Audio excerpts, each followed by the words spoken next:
নেত্রকোনায় নদী দখল করে শান বাঁধানো পুকুর গড়েছেন সাবেক অতিরিক্ত ডিআইজি প্রলয় কুমার জোয়ারদার।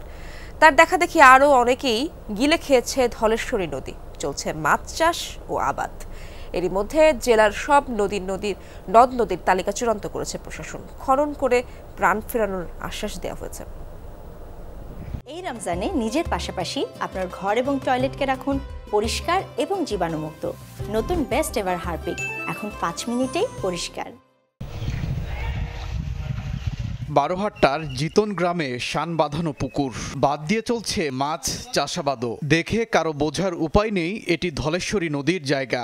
দখল করেছেন সাবেক অতিরিক্ত ডিআইজি প্রলয় জোয়ারদার। বর্তমানে পলাতক তিনি। পুকুর তো বেশটা নদী বাঁধছে, এইদিকে তো নাই। এটা নদী আছে না, এই একখানে তো হুসুনি দিয়ে আছে, এই বেড়া হুসুনি পিছনে সামনে গেলে আপনার আরো নদীর সব জায়গায়।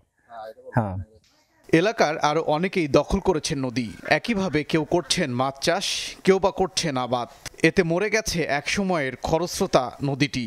ছোট সময় জাল দিয়ে অনেক মাছ টাছ মারা গেছে এখানে, কিন্তু এখন তো পানি বাধা থাকে, যার জন্য মাছ টাছ কোথাও থেকে আসে না। নদীটা দখল হয়েছে, মানে দুনো সাইডেই নিছে। দলটা ছুটে দাও, এটাই চাই আমরা।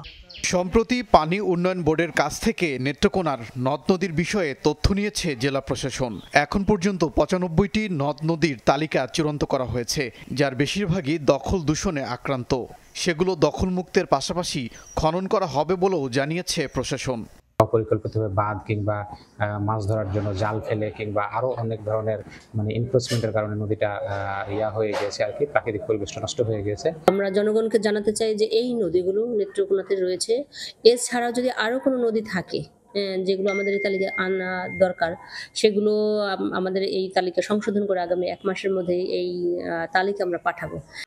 নদী খেকোদের বিরুদ্ধে ব্যবস্থা নেওয়ারও আশ্বাস দিয়েছে প্রশাসন। ওবায়দুর রহমান, যমুনা নিউজ।